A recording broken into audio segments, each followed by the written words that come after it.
languages. We are going to have one greeting. And when I greet you, you say amen. But I want you to say amen in a way that everybody who has not come today should hear.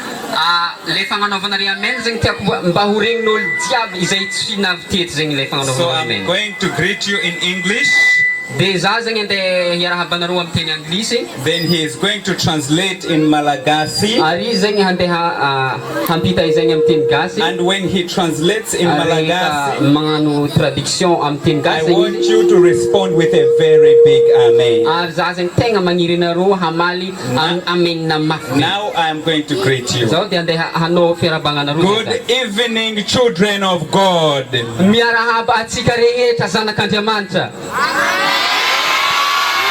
Hallelujah. Thank you so much. I would like to praise God today.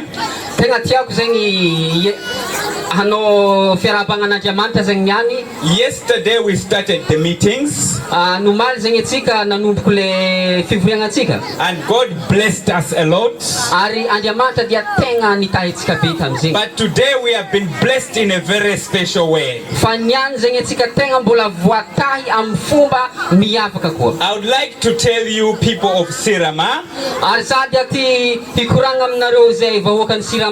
maybe you do not know. Back home where I come from, for a whole mayor, for the mayor to come to a gathering like this, it is not a very small thing. We thank you so much, Madam Mayor,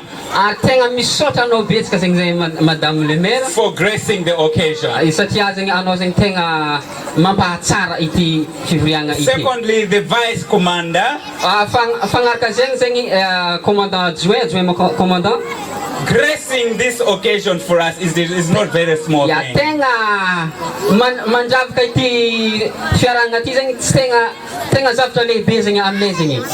May the Lord bless you and your offices in a very special way.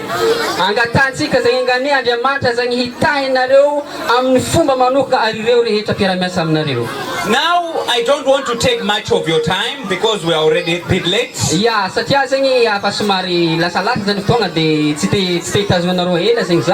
Yesterday we agreed that we are going today to learn about the beginning of sin.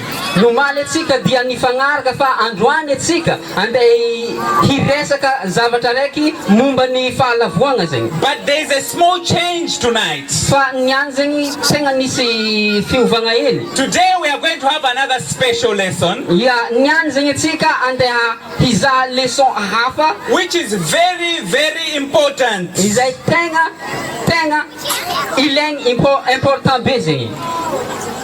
Tomorrow is when we are going to learn about the fruit that Adam and Eve ate.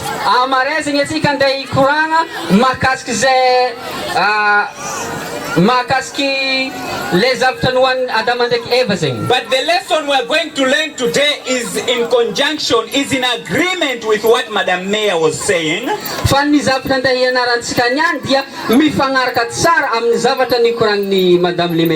The lesson today is going to help us to be very good citizens.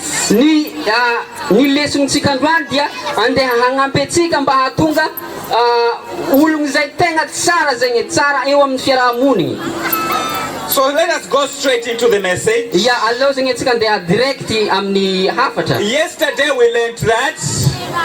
Yesterday we learned that the first day God created light.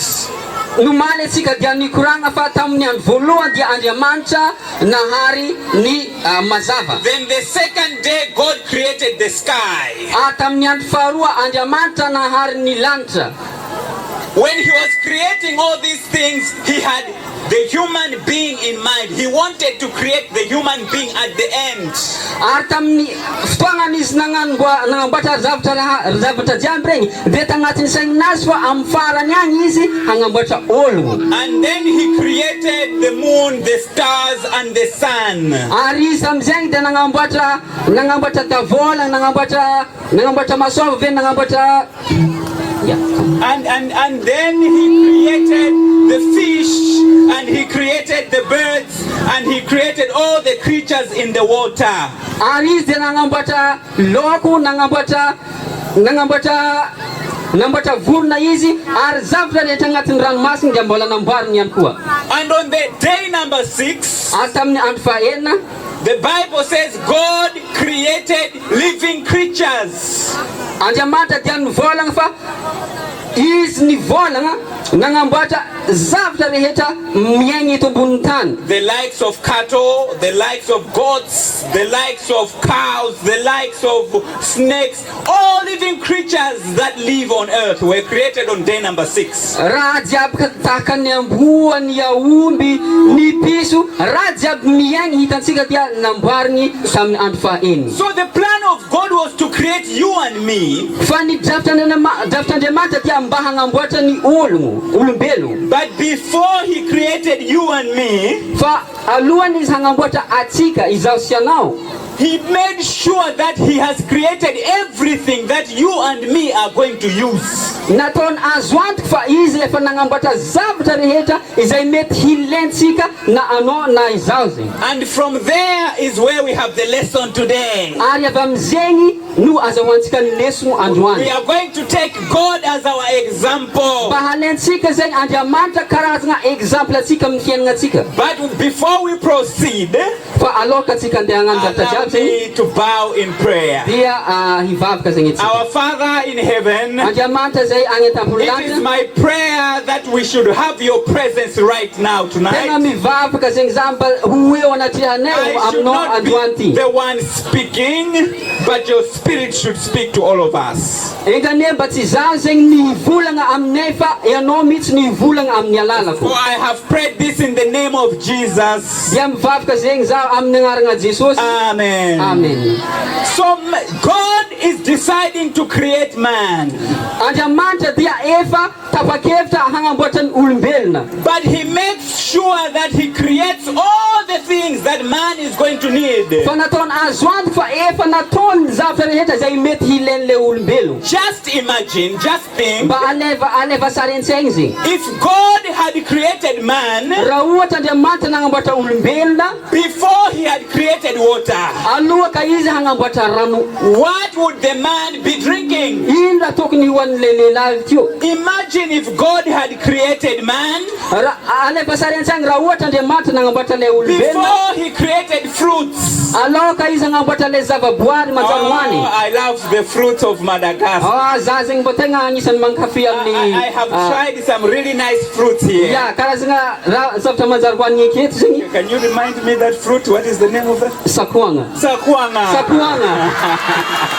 Sakuanga is one of the fruits that I love. Yeah, sakuanga zegny anisany raha tegna tiako zegny. Imagine if God had created you and me, aleva sary an-tsaigny raha ohatra Andriamanitra nagnamboatra zaho sy anao, but there was no sakuanga. anefa tsy misy sakuanga zegny tio. Oh, what would man be eating? Ino raha tokony hoanitsika zegny? God decided to create all the good things Andriamanitra zegny efa nanapa-kevitra hagnamboatra zavatra rehetra zay tsara would need. izay mety halainy i olo ary ilainy atsika God is our example. Andriamanitra dia exemple atsika izy today our special message is called work. Ny hafitra atsika androany dia antsoina hoe asa. If someone is going to ask you what have you learned today, raha ohatra zegny misy olo agnontany anao ino raha nianaranao you niany, should go and tell them we have learned about work. anao zegny afaka mivolagna amindreo fa zahay nianatra momba ny asa. Before anybody could work, aloka ny olo rehetra afaka miasa, our God is the one who started working. Andriamanitra zegny dia voalohany nanomboka zegny asa zegny. We are the children of our Father. Satria atsika zegny zanaka ny Andriamanitra As the atsika. Father does, so should we. Araka izay koa zegny ny nataon'ny papantsika no tokony ataontsika. Let me speak in a special way to the men. Amvelao zegny za mba tegna ikoragna manokagna ho an'ny lehilahy. Take the example of your father. Leva exemple zegny ny papanareo dadanareo Andriamanitra. Before the Father brought man into his world, Satria zegny Andriamanitra dia nagnamorogna olombelogno tamin'ny benazy.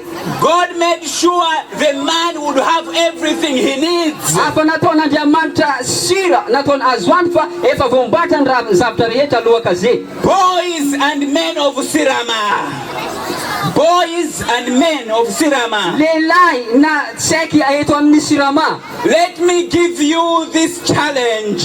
Andao zegny mba amezako défi zegny anareo. Before you decide to bring anyone into your life, alohaka anao hanapakevitra hoe hialaka ologno araiky alefa amin'ny fiainanao. I'm talking about young men who are thinking of marriage. Za zegny eto zegny mikoragna mahakasiky ireo lehilahy zay mieritreritra hanambady. Bring a woman into your life. Alohaka anao hitondra vehivavy eo amin'ny You fiainanao. should act like God.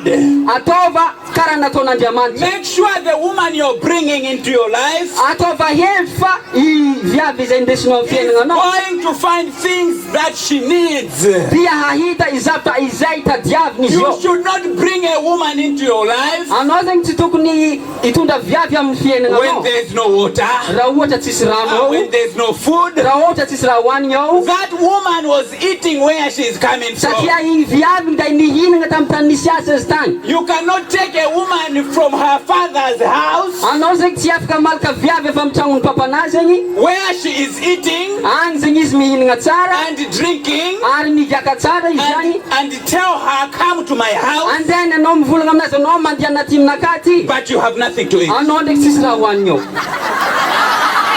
Hallelujah. Iperegna Andriamanitra.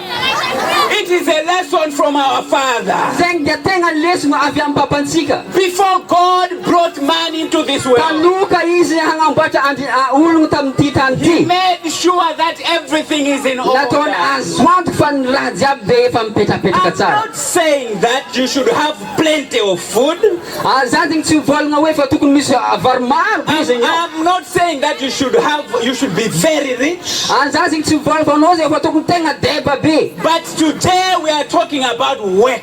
Fa nianjagna atsika dia mikoragna mahakasiky asa. You should be a man that is hard working. Anao zegny tokony ho lehilahy izay managna asa. We should be a man that is responsible. Anao zegny tokony ho lehilahy izay tompon'andraikitra. Because our God was responsible. Satria Andriamanitra atsika dia A tompon'andraikitra. man should have a way of earning money. Ny lehilahy zegny tokony managna fomba hitadiavany vola. Sometimes when I talk about money, Ndraindray zegny rehefa mikoragna mahakasiky vola zaho, there are people that think no, money is not a biblical misy thing. olo mivolagna zegny vola zegny. But today they say money is not Christian. It's not a Christian. Zare zegny misy mivolagna fa izy koa vola zegny tsy ilaigna amin'ny But fivavahana I would zegny. like to tell you today, Fa za zegny mivolagna aminareo androany. the topic of money Ny resaka mahakasiky ny vola comes from the Bible. dia avy amin'ny vola zegny izy io. Avy amin'ny Baiboly. A responsible man Ny lehilahy izay tompon'andraikitra should have a way of making money. dia tokony misy fomba zegny ahafahany mitady vola. Before you think of bringing children into this world, Alohaka anao to andeha melimely andeha hiteraka hanagna zanaka. ask yourself this question. Dia amba anontaniany tegnanao hely reto io fanontaniagna reto. Do I have the food and the money to feed the children? Za ve managna sakafo sy vary mba andeha hikarakaragna reto saiky reto. It is very surprising Tegna somary mampa surprise be zegny. that some people who do not work, Dia misy ologno zay tsy miasa. actually let me say it this way, Yeah. there are people who are very hardworking, Misy ologno zegny tegna miasa mafy. but they just have few children. But fa zare zegny misy zanaka fo vitsy fo zegny zanaka and they take good care of the children. Ary zareo zegny tegna afaka mikarakara tsara reo zaza But there are some men but nefa misy lehilahy who sasany don't like to work. izay tsy tia miasa But you find them, nefa anao mahita ireo they have 10, 12 children. zareo manana folo na 12 zegny amin'ny tsaiky. And you ask yourself this question: Ary anao zegny afaka magnotany tegna anao reto fagnontaniana reto, how are you going to take care of these children? fomba karakory no andiananao mikarakara mikakaranao zany The tanao. issue of work. Izay zany dia mahakasika God karaha said, tiaty. let us multiply. Yes, God said, let us increase in number. Andriamanitra nivolagna fa aoka nareo hitombo ary mihamaroa mameno an-tany. But let us go to Genesis chapter 2. Fa nefa tsika zegny andahoantsika andeha Genesis amin'ny chapter 2 Genesis verse 8. antoko faharoa andininy fahavalo. Genesis chapter 2 verse 8. Genesis toko faharoa andininy fahavalo. Chapter 2 verse 8. It says, I'll read and finish and then he's going to read. Then the Lord planted a garden eastward in Eden, and there God put Adam. And I'm going to go to verse 15. And verse 15 is very interesting. And verse 15 says, and the Lord God took the man and put him into the Garden of Eden to dress it and to keep it. Ya, karaha zegny zegny le izy ato amin'ny teny gasy, ary Jehovah Andriamanitra nanao ny saha tao Edena tany antsinanana ka napetrany tao raha lehilahy izay miforonina. Ary Jehovah Andriamanitra nitondra andray lehilahy ka namponina azy tao amin'ny saha Edena hiasa sy hitandrina azy. Verse 15, you've read verse 15? Yes, thank you very much. So God is the first person who told man to work. Andriamanitra dia hitantsika fa izy mihitsy nivolagna tamin'ny lehilahy fa anao mila miasa. Our God is not a lazy God. Andriamanitra atsika dia tsy Andriamanitra izay kamokamo zegny. So whenever you find someone working early in the morning, working, making crops and making money, rehefa anao zegny mahita olo araiky miasa manomboka mandraigny miasa mafy zegny izy, you should know that he is doing the will of God. dia tokony ho fantatra fa izy magnano ny sitrapon'Andriamanitra. The issue of money is very important. Ya, le raha mahakasiky vola zegny tegna important zegny. You know that money, the topic of money is the second most referenced topic in the Bible. Mba fantatranareo ve ny raha mahakasiky vola zegny dia agnisan'ny raha roa manandanja be ao agnatin'ny Baiboly. Over 800 times the issue of money has been mentioned in the Bible. Mahampy imbalo valonjato fois zegny, imbalonjato mahery zegny ny vola zegny mipodipody ao agnatin'ny Baiboly. Because it is very important. God Satria ny knows that vola it dia is tegna very important. important. Ny vola dia tegna If you ask, tegna be zegny. in case you don't know, Raha ohatra tsy fantatranao zegny, there are only two main things that are responsible for suicide. People killing themselves. The people that kill themselves. ya misy zegny olo izay mamono tegna. If you follow and you do research, Raha ohatra zegny anao magnaraka sady magnano fagnadihadiagna, to know the reasons why people kill mba themselves, afantatra hoe ino marigny raha nampamono tegna izy, there are only two issues. misy karazagna aroa fô zegny tegna matetiky antony. Number one, Voalohany, it is usually the issue of relationships. ndraikidraiky zegny matetiky relation zegny. That's why people commit suicide. Ya, satria matetiky zegny relation mahatonga olo mamono Number tegna. two, Ny faharoa, it is the issue of money. ndraikidraiky karazagna vola zegny mahatonga raha.